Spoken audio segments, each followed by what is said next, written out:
ओम शांति दोस्तों। और बहुत बहुत स्वागत है आपका हमारे आज के मुरली मंथन के इस फ्रेश एपिसोड में। आज तारीख है 7 फरवरी 2026।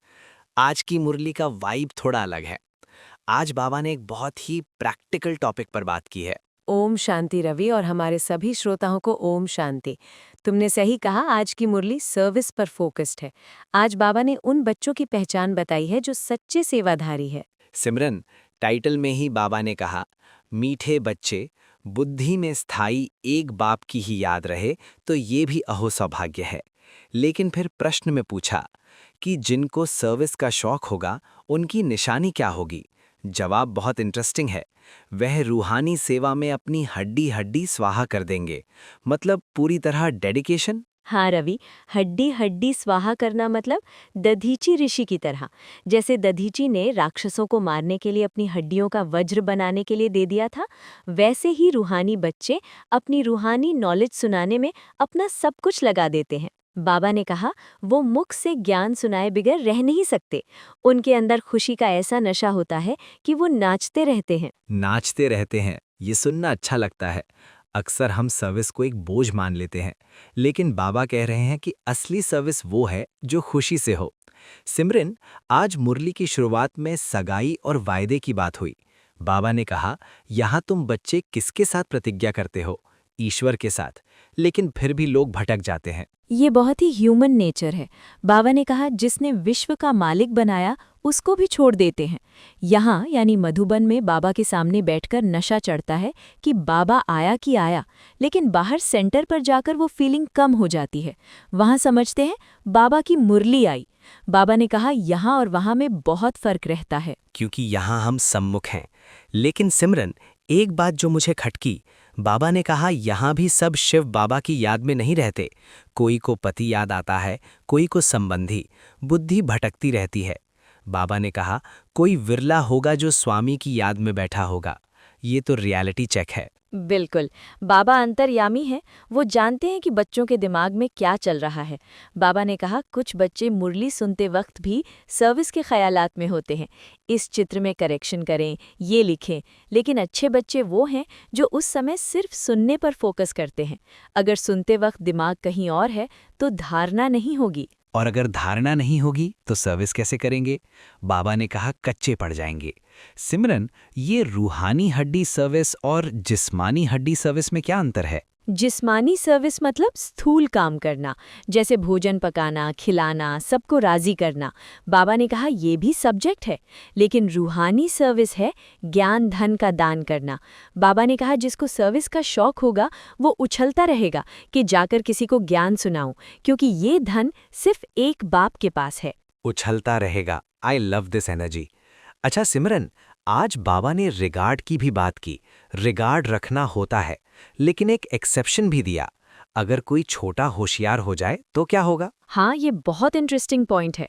बाबा ने कहा, अगर बड़े हो लेकिन ज्ञान में कच्चे हो तो सकता है कि बड़ों को उनका यानी छोटे का रिगार्ड रखना पड़े, क्योंकि बुद्धि उनकी गैलप कर लेती है। आध्यात्म में उम्र नहीं, अवस्था देखी जाती है। अगर कोई नया बच्चा ज्ञान में तीखा है, सर्विस अच्छी कर रहा है, तो बाबा भी खुश होते हैं। बुद्धि गैलप कर लेती है, यानी रफ्तार तेज हो जाती है। सिमरन, आज बाबा ने विनाश के बारे में भी बहुत क्लियर कट बात की। विनाश सामने खड़ा है, ये वही विनाश है। बाबा ने सीढ़ी के चित्र को याद दिलाया। हम सतो प्रधान से तमो प्रधान कैसे बने, ये सीढ़ी उतरने की कहानी हमें सबको समझानी है। जी, बाबा ने कहा, तमो प्रधान में धीरे धीरे सीढ़ी उतरते जाते हो। अभी जंप लगाना है। उतरने में 5000 साल लगे, लेकिन चढ़ने के लिए एक जंप चाहिए याद की। और इसके लिए टाइम भी चाहिए। ऐसा नहीं कि एक दिन में हो जाएगा। बाबा ने एक मुहावरा यूज किया, चढ़े तो चाखे वैकुंठ रस और गिरे तो। चकनाचूर हो जाते हैं, हड्डी हड्डी टूट जाती है। ये काम विकार की चोट है। अगर ज्ञान में आकर काम विकार में गिरे तो हालत खराब हो जाती है।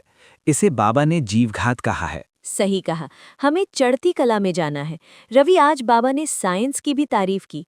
अक्सर हम सोचते हैं साइंस विनाश के लिए है, लेकिन आज बाबा ने क्या कहा, ये साइंस फिर वहाँ यानी सतयुग में काम आएगी। हाँ, विलायत में मकान कैसे बनते हैं, मिनट मोटर। बाबा ने कहा, स्वर्ग में मकान कितनी जल्दी बनते होंगे। जो यहाँ साइंस सीख रहे हैं वो वहाँ जाकर अपनी स्किल्स यूज करेंगे, सोना चांदी खानियों से निकालेंगे। मतलब सतयुग कोई आदिवासियों की दुनिया नहीं है, वो हाईटेक है।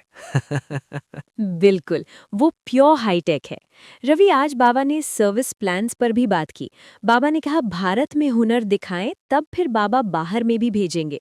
विदेशी लोग इस नॉलेज को बहुत पसंद करेंगे। वो समझेंगे कि गॉड के सिवाय ये नॉलेज कोई दे ना सके। और हमें उनसे पैसे नहीं चाहिए। बाबा ने कहा, तुम कह सकते हो हमको किसी के पैसे की दरकार नहीं है, हम बस हॉल का प्रबंध चाहते हैं ताकि ज्ञान सुना सकें। ये एटीट्यूड होना चाहिए।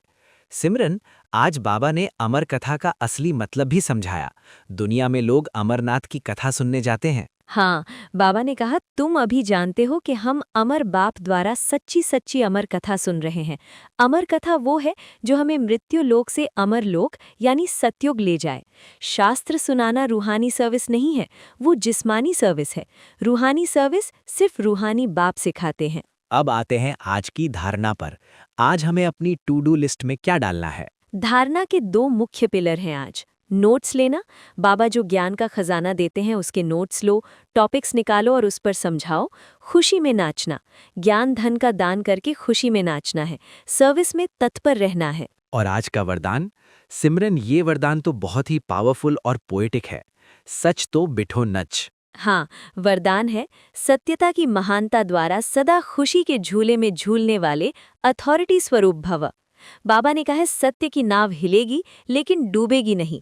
लोग आपको हिलाने की कोशिश करेंगे लेकिन आप क्या समझो, ये हिलाना नहीं झुलाना है। It's not shaking, it's swinging. वाह, क्या पर्सपेक्टिव है। अगर कोई क्रिटिसाइज कर रहा है तो समझो वो मुझे झूला झुला रहा है। धन्यवाद दो कि आप झुलाओ और हम बाप के साथ झूलें। ये एटीट्यूड आ जाए तो लाइफ में स्ट्रेस का नामो निशान ना रहे। बिल्कुल, इसे ही कहते हैं अथॉरिटी स्वरूप। और स्लोगन है सर्व शक्तियों की लाइट सदा साथ रहे तो माया समीप नहीं आ सकती। जैसे लाइट के आगे अंधेरा नहीं आ सकता। और अंत में अव्यक्त इशारा। आज एकता के 5 पिलर्स बताए हैं बाबा ने। ये 5 पिलर्स बहुत महत्वपूर्ण हैं। एकता, स्वच्छता, महीनता, मधुरता और महानता। बाबा ने कहा ये 5 बातें हर कदम से नजर आएं। और एकता के लिए एक टिप दी है, 1-2 की राय को रिगार्ड दो। पहले हाँ जी करो, फिर अपना विचार दो। हाँ जी करना, ये बहुत बड़ा मंत्र है। अगर हम पहले ही ना कर देते हैं तो सामने वाला डिफेंसिव हो जाता है। तो दोस्तों, आज की मुरली का सार क्या निकला? सर्विस, रूहानी सर्विस में हड्डी हड्डी स्वाहा करनी है, खुशी से उछलना है। अटेंशन, मुरली सुनते समय फुल फोकस, कोई और संकल्प नहीं। दृढ़ता, सत्य की नाव हिलेगी पर डूबेगी नहीं, हिलाने वालों को धन्यवाद दो। एकता, रिगार्ड देकर एकता बनाओ। और याद रखें, हम साइंस को भी पावन बनाकर सतयुग में ले जा रहे हैं। हमारा विजन बहुत बड़ा है। बिल्कुल। तो चलिए, आज सच तो बिठो नच के मंत्र को गुनगुनाते रहें और रूहानी सर्विस में बिजी रहें। शुक्रिया रवि, आज के इस एनर्जेटिक डिस्कशन के लिए। शुक्रिया सिमरन, और शुक्रिया बाबा का। तो दोस्तों, कल फिर मिलेंगे एक नई मुरली के साथ। तब तक अपना ख्याल रखें और खुशी के झूले में झूलते रहें। ओम शांति।